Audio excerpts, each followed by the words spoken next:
was just saying, and like he's like, man, I think Jocks actually gets a lot of the guys because Cole's like, hey, bud, sit. Yeah, I saw a player young walking man, by and sit. you're like, hey, take a seat. I was like, hey, respect to that. Is that bully or is that relationship? Yeah, or both. Is that maneuvering? It's a little bit of both. No, the word bully never came. Bully didn't come. She used the bully word. Did not come. I was saying, Riz putting that word in your mouth. That's not good. That's not good. I was like, I'm I think it was just assertive. I think that's what Flynn said. Assertive. I like that. Okay. Like, hey, my Put guy, Cole on the corner random there. athlete, sit down. Yep. Matt, you're gonna have to learn. You just act like you know the guys and you've been here before. And you say, "Excuse me, next," and then the players don't know what to do. That's the thing. Yeah, they've never done this. Half of these guys have never been here before, so they'll just look at you and say, "Oh, this guy looks like he knows what he's doing. I better sit down, or I'm gonna get in trouble." So yeah. And then the handlers walking around like, "Hey, where's my guy?" Like, he's a Cole. Got it. Cole got him locked up. Hey guys. Yeah. Okay, we got it. We're winding it. We asked him one question. Okay, give me a second. I know. And there's some people that do the wind up that are a little scarier than others, like Catherine, who is Greg Sankey's. No, you'll see her one, later. that's one you don't ignore. Like when you don't you start ignore getting her. that wind up, you just okay, Commissioner. Like I've cut him off and said, "We're done." Yeah, Catherine needs you to go. I have to. Like Catherine's looking at me through those glasses, and we got to get out of here. You're out. Yeah. You're done. You'll see. All right, fair You'll enough. see that. How's the week going, bud? It's good. It's draining. I don't know why this one's making me more tired than the others. Yeah, but we were talking about that walking in. Cole and I were walking together. I was like, I don't know what's going on, but this year's just. Well, Cole, I turned 40. You're nonstop, man. You're here all day recording lives. I mean, you're a hard. I don't see anybody harder working than Greg's you. Greg's like, what'd you think about that swing off in the All-Star game last night? I said, I was asleep. I had no idea what you're talking about. I missed it. I didn't see it. You know who we haven't seen here grinding and getting recordings? Greg, his partner. He's too busy being on TV. That's right. It's very important. Tell me a couple of guys that have just impressed you as a human being, as a teammate, and just the interview process. Well, give me a couple of guys that have stood out to you. Here? Yeah. This year, Arch Manning, number one. And I think that we spent a lot of time talking about the circus that's with him and everything going on around him. I don't think we've given him enough credit for how he's managed this. His parents deserve a ton of credit. He has a lot of advantages with his grandfather, his uncles, obviously. But we just don't give him enough credit because think about how easy this would be to go to his head and how easy this would be for him to just be on cloud nine and be better than everybody else. And the stories about carrying other people's pads at practice and then just being a good teammate. And he was having fun yesterday, too. I talked to him for a few minutes downstairs, and he was enjoying this, and I thought that was cool to see because I do think there's a part of him that we had a TV meeting with him last year, and you could tell he was annoyed by it. Like walking in, you could tell he was like, I don't want to do this. This is dumb. Why am I doing this? I'm not their real starter. I'm filling in for Quinn, who's hurt. You could tell that was his mindset, which is great. But once we got him going, he was fun. He was energetic. He was cool. So I was really impressed with him. I'm trying to think of other player-wise. I thought Texas, all three. I think all three of the Texas guys. Michael Taft with the tie and what he's doing for the folks in Texas, that's incredible. Like just to have that thought and to want to make that statement at media days was unbelievable. That's the kind of human being he is, and that nothing else needs to be said about him. That makes me want to watch him play football. Yeah. That makes me want to, like, when I watch Texas play, I will hope that Taft gets an interception. Like that's what he is to me now. Yeah. Like he won me over, no doubt. I am the same way. LSU guys, since we're here in Baton Rouge, what you think about the LSU guys? Love talking to Nuss. He said that mobility and movement has been a priority for him. Yeah. Which I'll be honest, I've been hard on him. Right. I'm like, dude, you can move in the pocket. Like I know your tackles are really good, but it's okay to just go a little bit left and then throw the ball away. Or when you go way left and there's not a defender within 30 yards, just walk for 5 yards. You wouldn't even have to sprint. Just walk for 5. And then he said that's been an emphasis for his game. And then there have been discussions about actually handing the ball off. Yeah. We talked about that. Yeah. We talked about that. Potentially deciding to do that. And that has to happen if LSU wants to get to where they want to go. Yeah, 100%. And there's a lot of noise from the LSU fan base. Like, they'd watch a game. They're like, just pull it one time and run it on the zone read. And my argument to that's like, I get what you're saying because I see the same things, y'all. If he pulled it, he'd make 5-6 yards, whatever it is.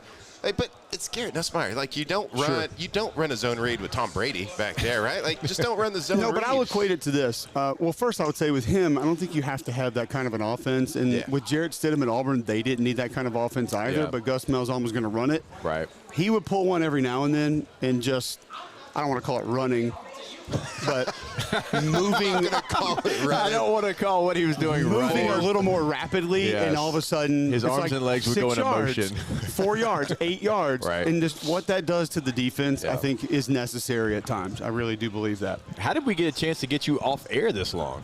Oh, Kalen DeBoer's at the podium, man. Oh, that's true. That's true. I mean, I could have gotten you a chair unless you just tired of I sitting. need to stretch. I need to get up and move around. Our listeners need everything Kalen's going to say. So. Yeah. We didn't. He do was that. impressive today talking to him. I love is. Kalen DeBoer. Yeah. Though. Like, he's So just you and I, we actually covered the game together. The Sugar Bowl where Mm-hmm. they beat Texas in the semifinal, and so we did get a chance to get to know him and his team a little bit, and he was incredible with us. I just don't think a lot of fans realize how good of a coach he is. And we were talking about his record. It's like 113-12 still, right? And it's like he knows how to win games. It doesn't matter what level, because he had those level of players himself. He was 9-3 last year. Like, Rome is not burning. Like, they have a chance to figure it out this year. And the expectation is what it is. You're following Nick Saban. We all get that. But I always love the fact that he said, I'll follow Nick Saban.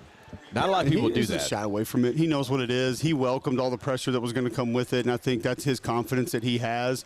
I actually think that he's excited about the team this year as opposed to some of the players. Yeah. And I think last year he had some excitement about some of the players, but he didn't really know what kind of a team he had. I think now he knows he has more of a team. Would he like to have Tyler Booker back? Absolutely. Would he like to have a couple of guys that maybe hit the portal still there, like a Kendrick Law, who's one of the best blocking receivers I've ever seen? Sure. Would he like to have those two tight ends back? For sure. I know he would, one, because we talked to him about it on the show today. Yeah. Yes. But I think he understands now they're probably going to be more capable operating their offense than they were a year ago. He didn't say that. I believe that, and he alluded to some things around that. So I think their offense has a chance to be a lot better without a quarterback that runs 23 miles an hour. So, they're going to know when to get that offense is nowhere to go and get the ball out. And if you can do that, it's going to have success. Is there anything that Kalen DeBoer can do at Alabama this season, short of like making a Final Four or winning an SEC championship, that the fans are going to be like, yep, that was a successful season for us? Not those fans, no. Yeah. No. It's kind of like there's very few of those fans, Matt, that will sit back and say, "Oh yeah, we got to the playoffs. That was a good year." That's just not a real thing with them. We tried hard. That Rose Bowl game that was a failure to them. Yeah.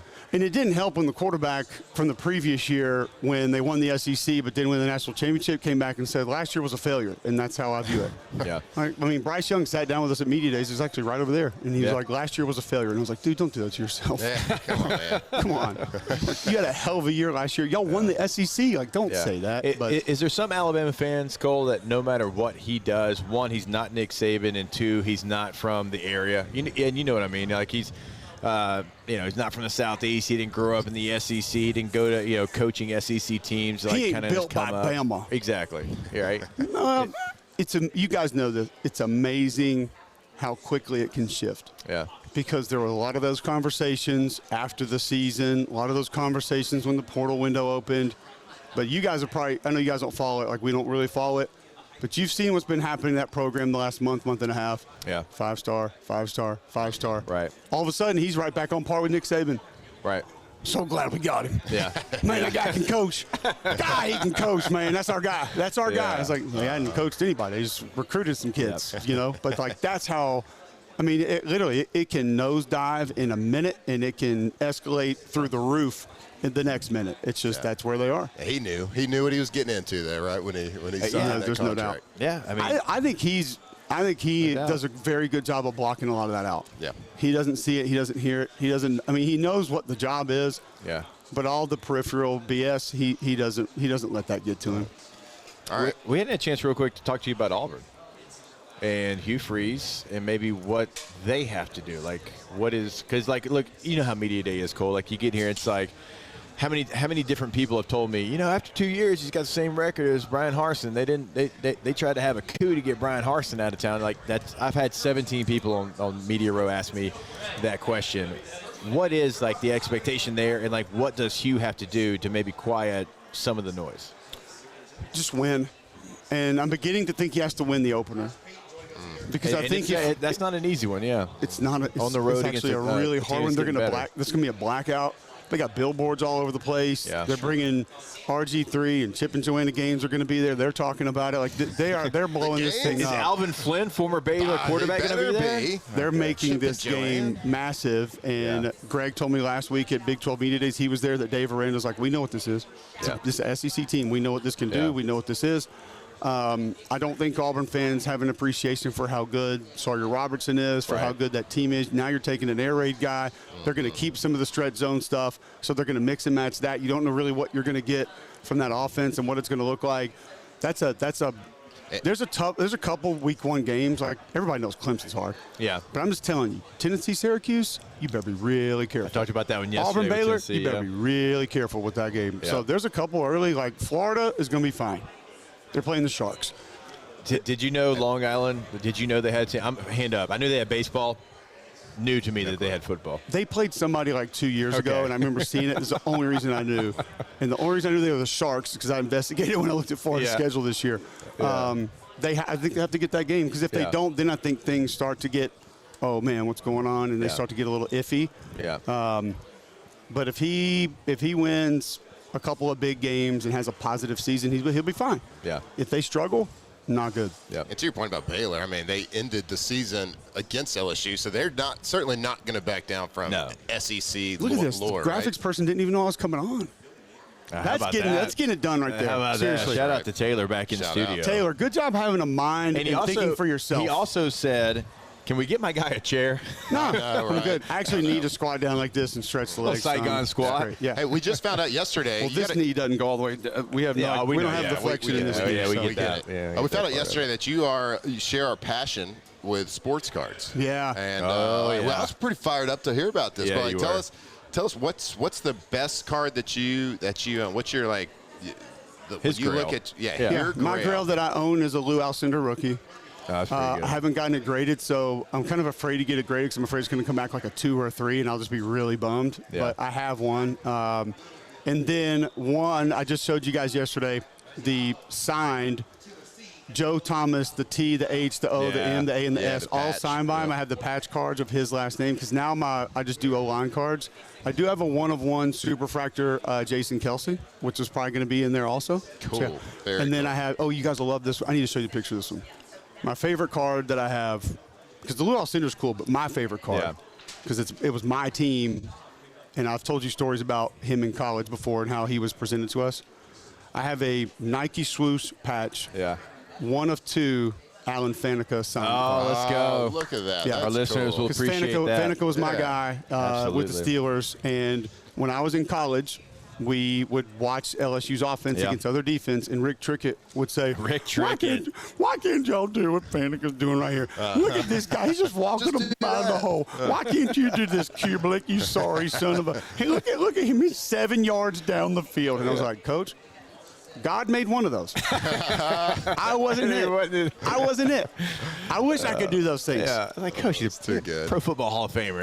You can kind of tell that pretty early. He's got more gifts than I do. I'm jealous. Okay. I'm jealous that he has that card and I don't. Dude, it's sweet. I'm jealous. It's sweet. I love That's Faneca, sweet. man. Cole, you're the man. We Love you appreciate guys. it. Thanks for Yep. Give us a couple minutes. Love you, brother.